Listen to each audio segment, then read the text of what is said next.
আসন্ন বাজেটে 10টি খাতকে সর্বোচ্চ গুরুত্ব দিচ্ছে সরকার। 9,30,000 কোটি টাকার এই বাজেটে আর্থিক খাত সংস্কার, খাদ্য নিরাপত্তা নিশ্চিতকরণ, অর্থনীতি পুনরুদ্ধার, ফ্যামিলি কার্ড ও কৃষক কার্ড, কর্মসংস্থান সৃষ্টি, শিক্ষা ও স্বাস্থ্য, জ্বালানি নিরাপত্তা ও ভর্তুকি ব্যবস্থাপনার মতো খাতগুলোতে সরকার বিশেষ নজর দিবে বলে জানা গিয়েছে।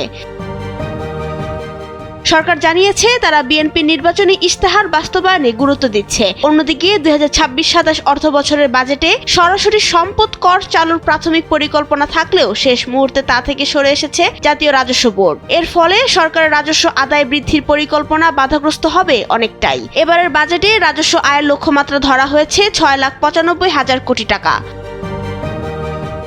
বাজেটে আয়কর খাতে বেশ কিছু সংস্কারের উদ্যোগ নেওয়া হচ্ছে। এর অংশ হিসেবে ন্যূনতম কর ও উৎস করের মধ্যে যৌক্তিক সমন্বয় আনা হবে। দেশের আর্থিক উন্নয়নের পাশাপাশি নাগরিকের সামাজিক উন্নয়নের উদ্দেশ্যে স্বাস্থ্য খাতে নজর দেওয়া হবে। দেশে বেকারত্ব কমানো এবারের বাজেটের অন্যতম লক্ষ্য। ক্ষুদ্র ও মাঝারি শিল্প খাতকে শক্তিশালী করে কর্মসংস্থান বাড়ানোর উদ্যোগ নেওয়া হবে। এজন্য বাংলাদেশ ব্যাংক ও SME ফাউন্ডেশনের মাধ্যমে আর্থিক সহায়তা দেওয়া হবে।